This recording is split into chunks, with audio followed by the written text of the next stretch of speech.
contentious finance bill since I was elected in this House in 2013. In fact, Mr. Speaker, this is so contentious that I look at it like a drum of poison.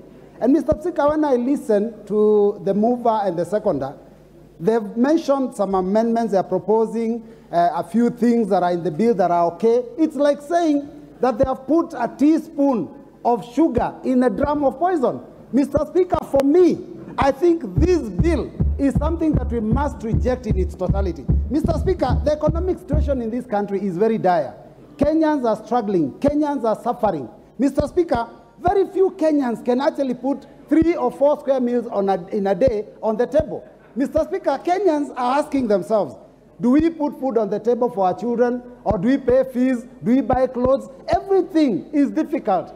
Life is difficult. Mr. Speaker, that is one of the reasons why you saw our team of Azimio going to the streets, because we are feeling that somebody needs to start caring for the hustlers. Mr. Speaker, 1,000 shillings a few months ago could buy, maybe even fill a paper bag.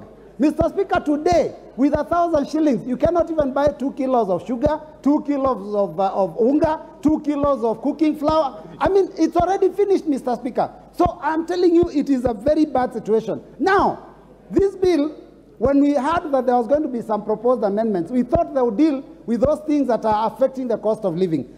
16% VAT on petroleum products has been retained. Mr. Speaker, what does that mean? That the cost of everything transported, goods and services, will go up. The cost of electricity will go up. Mr. Speaker, there's also advance tax that has been proposed on personal public service vehicles and, of course, on transporters. Again, Mr. Speaker, the minute you increase taxation, what it does, Mr. Speaker, is that will be passed on to the end user. And, Mr. Speaker, the end user is that person that we call the hustler. Mr. Speaker, who will speak for the hustlers?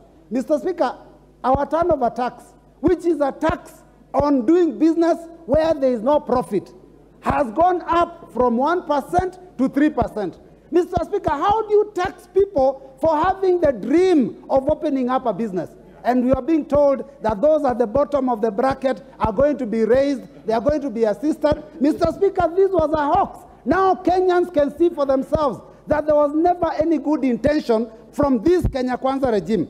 Mr. Speaker, this House must stand up to be counted. And this House must listen to the voice of Kenyans.